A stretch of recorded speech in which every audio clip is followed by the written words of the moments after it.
আমন্ত্রণ জানাচ্ছি অমর একুশের গ্রন্থমেলা উপলক্ষে নিউজ 24-এর নিয়মিত আয়োজন বাংলা লিংক বইমেলা প্রতিদিনে। বইমেলার আজকে 13তম দিন। 13তম দিনে এসে অনেকগুলো বই প্রকাশিত হয়েছে। এছাড়া প্রতিদিনই হাজারো মানুষ আসছেন এই বইমেলায় নিজের পছন্দের বই কিনতে, লেখকের সঙ্গে দেখা করতে, তার অটোগ্রাফ সহ একটি বই নিতে। শিশুরাও আসছেন, নানা বয়সী মানুষজন মেলায় আসছেন। আজকে বইমেলা থেকে আপনাদের সঙ্গে নিউজ 24 থেকে যুক্ত আছি আমি শেখ জায়েদ এবং আমি জান্নাতুল ফেরদৌস রুবা। জায়েদ, আপনি যেমনটি বলছিলেন যে আজকে কিন্তু বইমেলার 13তম দিন, কিন্তু একই সাথে কিন্তু আজকে মাঘেরও শেষ দিন এবং কালকে কিন্তু বসন্তের প্রথম দিন, মানে ফাল্গুনের প্রথম দিন। কিন্তু আমি মেলা ঘুরে যেটা দেখলাম যে মেলায় কিন্তু এখনো অনেক মানুষ রয়েছেন যারা কিনা বসন্ত আজকেই পালন করছেন। সেক্ষেত্রে কিন্তু মেলা আমাদের অনেক জমে উঠেছে। তো আজকে আমরা বসন্ত সবকিছু মিলিয়ে আমাদের বই মেলার প্রাধান্য পাবে যে বিষয়টি, সেটি হচ্ছে দ্রোহের গ্রাফিতি। কারণ কিছুদিন আগেই আমরা জুলাই গণ অভ্যুত্থান পার করে এসেছি। আমাদের সঙ্গে যুক্ত হবেন দুইজন অতিথি, আমরা কথা বলবো তাদের সাথে। আচ্ছা, অতিথিদের সঙ্গে কথা বলার আগে যেটি বলতে চাই, এই যে দ্রোহের গ্রাফিতি আমরা নাম দিয়েছি আজকের পর্বের। দ্রোহের গ্রাফিতি আসলে সেই 1952 সালে যখন ভাষা আন্দোলন হয়, তখনও দেয়ালে দেয়ালে, ফেস্টুনে, পোস্টারে, ব্যানারে এই দ্রোহ ছিল ভাষার জন্য। এবং সেই যে দ্রোহের বীজ বপন হয়েছিল, তারপর 1971 আসলো, 71-এর আগে 69-এর গণ অভ্যুত্থান আসলো, এবং সেই 71-এর পর আবার আমরা যেটি দেখেছি স্বৈরাচার পতনের একটা উপলক্ষ আসলো। এরপর আবার 24-এ স্বৈরাচারের পতন হলো। এই যে দ্রোহ, দেয়ালে দেয়ালে দ্রোহের গ্রাফিতি, লেখকের লেখায় দ্রোহের গ্রাফিতি এবং সাহিত্যকর্মের দ্রোহ, জুলাইয়ের চেতনাটাকে কিন্তু একেবারে সবার মধ্যে বিলিয়ে দেওয়া হয়েছে। সব মিলিয়ে স্বাধিকার আন্দোলন এবং বিপ্লব সবকিছুতেই কিন্তু এই গ্রাফিতি একটা বড় অবদান রাখে। এবং আমরা এবারের বইমেলায় কিন্তু বিভিন্ন স্থানে ব্যানারে, পোস্টারে দ্রোহের গ্রাফিতি দেখছি আমরা, এবং গ্রাফিতি নিয়ে বইও আছে। আমাদের সঙ্গে দুজন অতিথি যুক্ত হয়েছেন। দুজন অতিথির সঙ্গে আপনি একটু পরিচয় করে দেবেন। জি, আমাদের সঙ্গে যুক্ত আছেন জিএম রাজীব হোসেন, যিনি 24-এর গণ অভ্যুত্থান দ্রোহের গ্রাফিতি বইটি লিখেছেন। আপনাকে স্বাগত জানাই। আর আমার ডান পাশে আছেন শাহ মোহাম্মদ মনিরুজ্জামান, তিনি বাংলা একাডেমিতে আছেন, একই সঙ্গে তিনি প্রাবন্ধিক এবং লেখক। আপনাকে স্বাগত জানাই। আপনাকে ধন্যবাদ। দুজন অতিথির সঙ্গে আমরা কথা বলতে চাই। আমরা প্রথমে আসতে চাই দ্রোহের গ্রাফিতি নিয়ে কথা বলতে চাই। গণ অভ্যুত্থান মাত্র হলো, রক্তের দাগ, রক্তের ঘ্রাণ, রক্তের যে ক্ষত সেটি এখনো শুকোয়নি। এবং গোটা বই মেলা জুড়ে আমরা বিভিন্ন জায়গায় এই গ্রাফিতিগুলোর পোস্টার আকারেও দেখছি বিভিন্ন স্থানে। একই সঙ্গে এই জুলাই অভ্যুত্থানের কে কেন্দ্র করে এই বইমেলায় কিন্তু তিনটি রং, সাদা, কালো এবং লাল, এই তিনটিকে প্রাধান্য দেওয়া হয়েছে।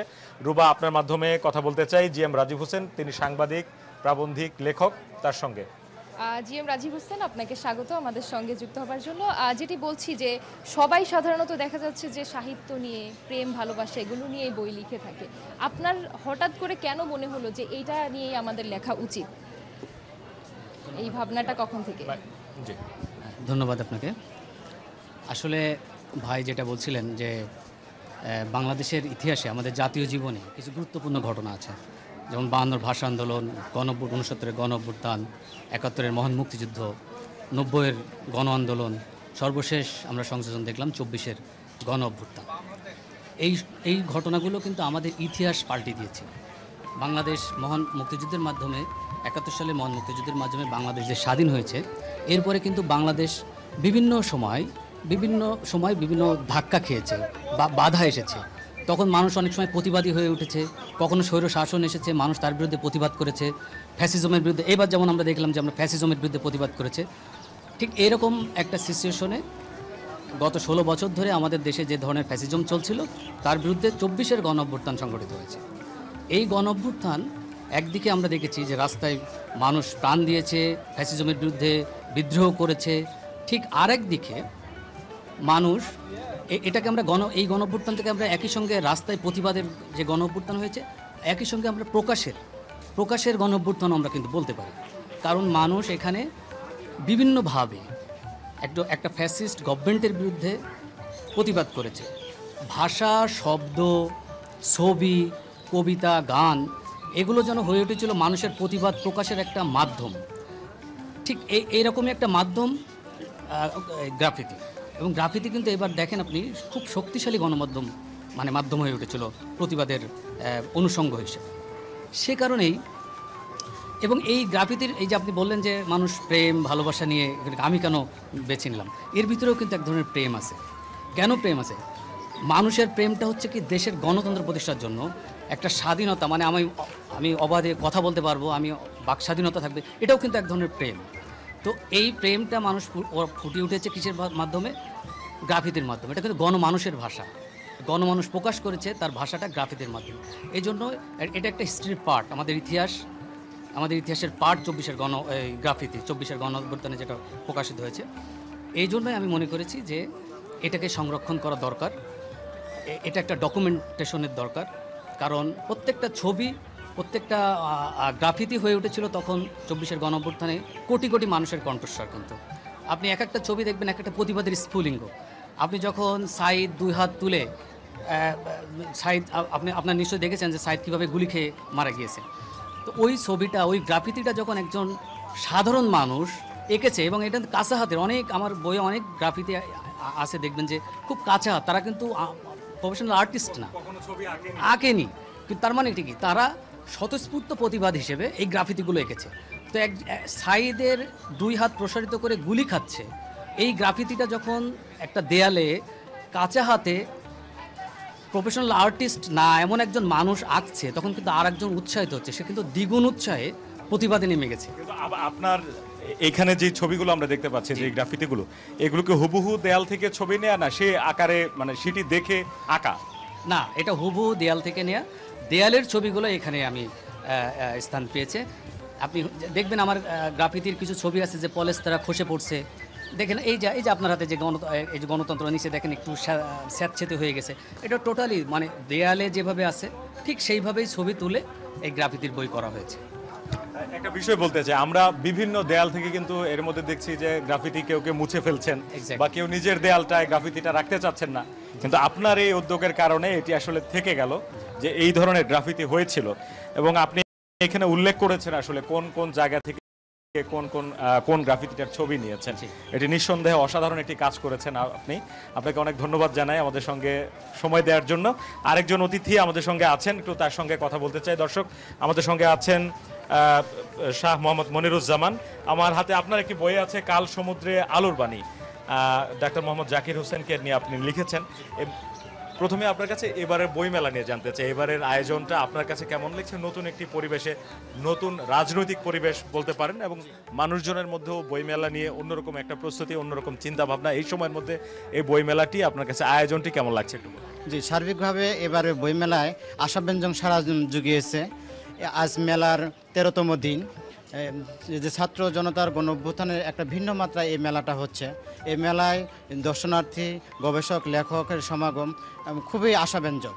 অন্যান্য বারের চেয়ে এই মেলায় পাঠক, গবেষকদের যে বই কেনার যে একটা যে আগ্রহ, এটা বেশি লক্ষ্য করা যাচ্ছে। বিশেষ করে যে জুলাই গণ অভ্যুত্থান, ছাত্র জনতার গণ অভ্যুত্থানের বইগুলো তারা বেশি চায়, এবং যে ক্লাসিক বইগুলো তারা পড়তে চাচ্ছে। আপনি গবেষণা করেন, প্রবন্ধ লেখেন, বাংলা একাডেমিতেও কাজ করেন, চাকরি করেন। আপনি কি ধরনের গবেষণা আসলে আপনি করেন একটু যদি বলেন? আমার 2টি বই, কাজী নজরুল ইসলামের উপর 2টি বই এসছে। একটি বইয়ের নাম হলো স্মৃতিকথা, বর্ধমান হাউসে কাজী নজরুল। আমরা জানি যে আমাদের যে বাংলা একাডেমি প্রাঙ্গণে যে বর্ধমান হাউস, এটা একটা ঐতিহাসিক একটা ভবন। এটা রাজনৈতিক দিক দিয়ে, সাংস্কৃতিক দিক দিয়ে, সব দিক দিয়ে এই ভবনে 1926, 27, 28 সালে কাজী নজরুল ইসলাম এসেছিলেন। তখন ঢাকায় মুসলিম সাহিত্য সমাজ নামে একটা সংগঠন গড়ে উঠছিল। তাদের দাওয়াতে কাজী নজরুল ইসলাম এই ভবনে উনি থাকতেন। তখন এই ভবনে বাস করতেন কাজী মোতাহার হোসেন, তার অতিথি হিসাবে এখানে থাকতেন। উনি এই ভবনে থেকেই মুসলিম সাহিত্য সমাজের যে অধিবেশন, সেগুলোর তিনি উদ্বোধন করতেন।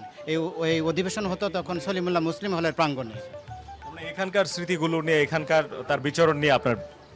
জি, আরেকটি বই এসছে, এটা হলো কাজী নজরুলের কারাজীবন। আমরা জানি কাজী নজরুলের বিরুদ্ধে 1923 সালে একটা সেডিশনের মামলা হয়েছিল, রাষ্ট্রদ্রোহ মামলা।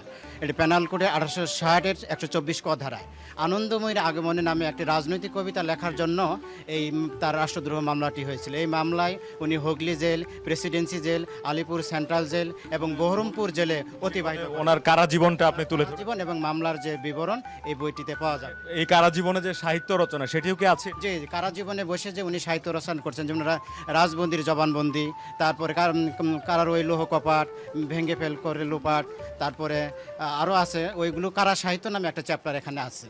আপনার জন্য শুভকামনা। আমাদের আমি জি, যদি একটু যুক্ত রুবার করি প্রশ্ন যে আছে। আপনার তো বেশ কিছু বই এবারের মেলায় এসেছে, তো এই বইগুলোর ভিতরে আর কি মানে কোনটিকে আপনি মনে করেন সময় উপযোগী বা মানুষের কাছে কোন মেসেজ দেওয়ার জন্য আপনি? আমি মনে করি যে কাজী নজরুল ইসলামের উপর যে আমার দুটি বই এসেছে, এই দুটি বই সব সময়ের জন্য উপযোগী। কারণ কাজী নজরুলের কাছে আমরা সব সময় যেতে হয়। যে 24-এর যে গণ অভ্যুত্থান হলো, এই গণ অভ্যুত্থানে নজরুলের গান কবিতা যুদ্ধাস্ত্রের মতো ব্যবহার হয়েছে। যেমন আমরা দেওয়ালে দেখি যে ওখানে লেখা আছে নজরুলের গান কবিতা এগুলো লেখা আছে। দ্রোহ মানেই কবি নজরুল। ওই যে স্মৃতিকথা বর্ধমান হাউজে নজরুল, ওটা কিন্তু একটা নজরুলের যে প্রেমের এবং সঙ্গীতের যে একটা সম্পর্ক।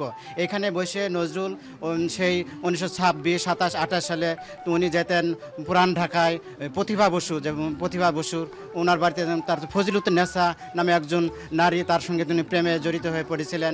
এরপরে আরও আছে ঢাকা কলেজে সেই সময়কালে নজরুলকে জানতে পারবে আপনার এই বই থেকে, বিশেষ করে নজরুলের কারা জীবন। আর আরেকটি বই হচ্ছে কাল সমুদ্রে আলোর যাত্রী।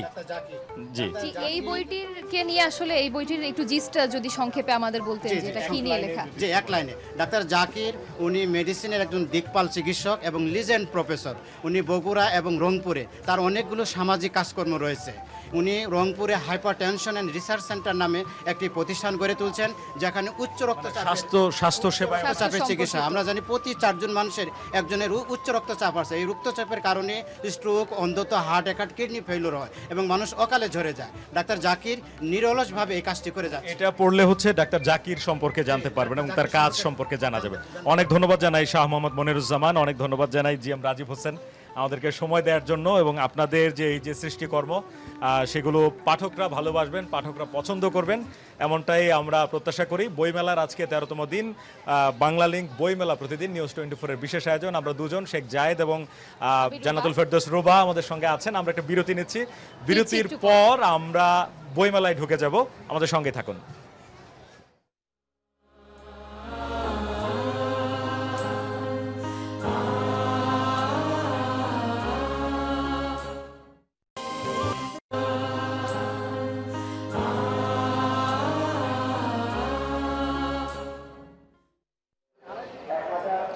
বিরতির পর আবারও স্বাগত। আপনারা দেখছেন বাংলা লিংক বইমেলা প্রতিদিন, সঙ্গে আছি শেখ জায়েদ। বইমেলার আজকে 13তম দিন, আমরা বইমেলা ঘুরে দেখার জন্য স্টুডিও থেকে বাইরে চলে এসেছি।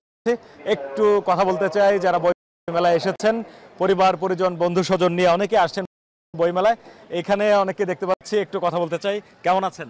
জি আছেন। কোথা থেকে এসেছেন? আমি আসছি শ্রীমঙ্গল কারা থেকে। কারা আসলেন?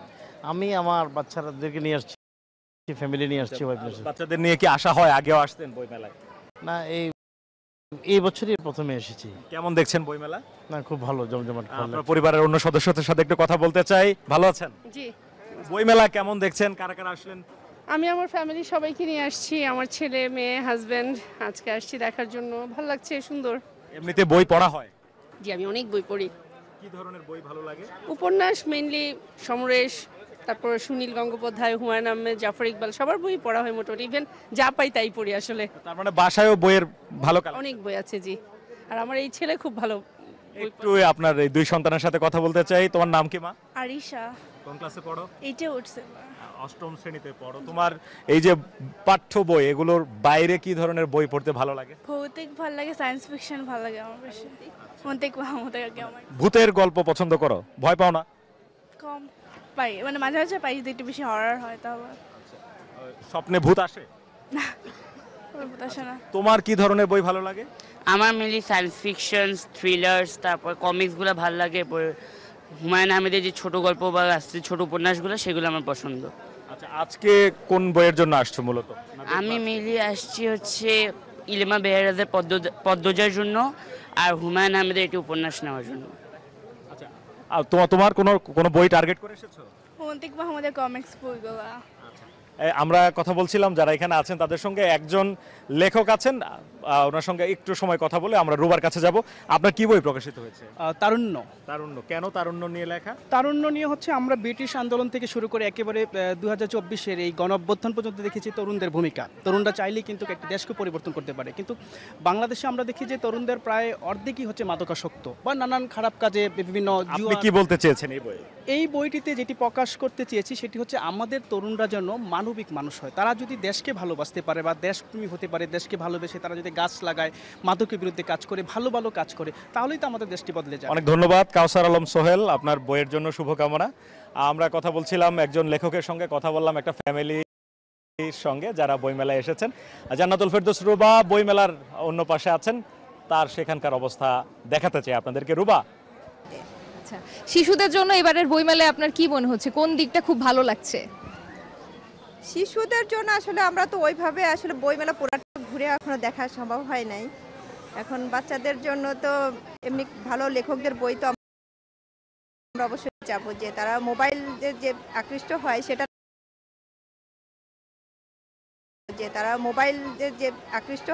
না হয়ে বইয়ের দিকে আকর্ষণ থাকুক, সেটাই তো আমরা চাবো।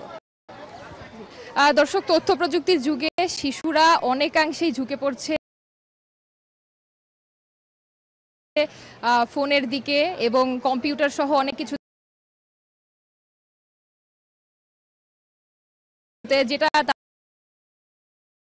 তাদের জন্য মানসিক শারীরিক সব রকমের ক্ষতি করছে। সেখান থেকে এই বইমেলা কিছুটা স্নিগ্ধতা তাদের দিচ্ছে, যেখানে তারা বই কিনছে, বই পড়ছে, অভিভাবকদের সাথে ঘুরতে আসছে, সব মিলিয়ে তাদের একটা দারুণ মানসিক বিকাশ হচ্ছে। এবারের বই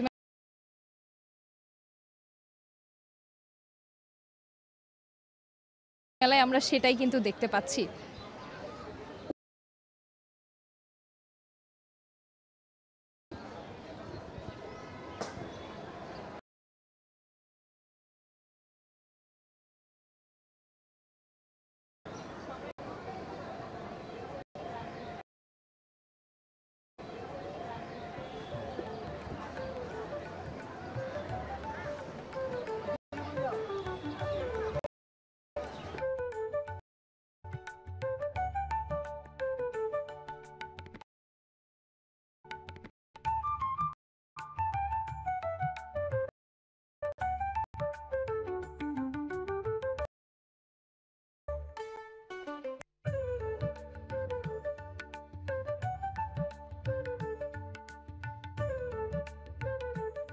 আমার হাতের ডান দিকে, বাম দিকে যেদিকে যাচ্ছি বিভিন্ন জায়গায়, যে আমরা যে জায়গাটিতে আছি, কথা মেলা, প্রকাশন, সত্যায়ন, আজকাল প্রকাশনী, নানা ধরনের লালন বিশ্ব সংঘ, অনেকেই আছেন এবং বিশেষ করে তরুণ তরুণীদের উপস্থিতি বইমেলায়, বেশিরভাগ তরুণ তরুণীই বেশি আসছেন বইমেলায়।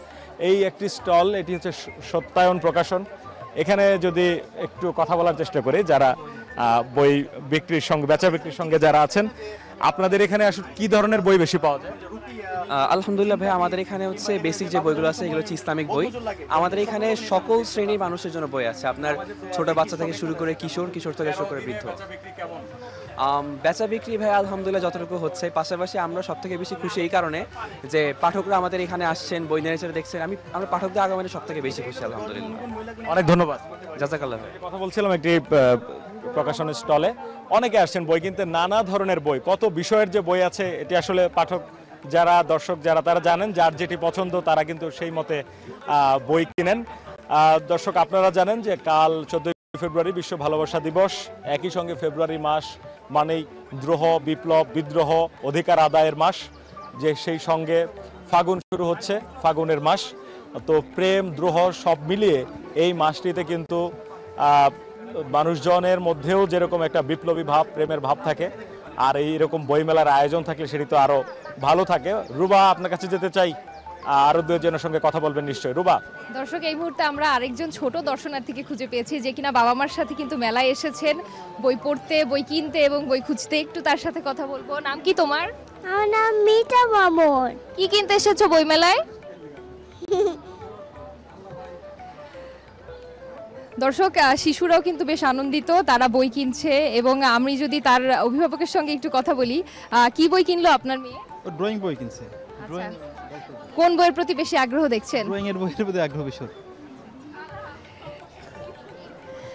দর্শক, যেমনটি বলছিলাম যে বড়দের পাশাপাশি ছোটরাও কিন্তু বইমেলার প্রতি প্রচুর আগ্রহ দেখাচ্ছে। আমরা আমাদের অনুষ্ঠানের একদম শেষ পর্যায়ে চলে আসছি। আবার দেখা হবে আগামীকাল। এর মাঝে সবাই সুস্থ থাকুন, ভালো থাকুন। আল্লাহ হাফেজ।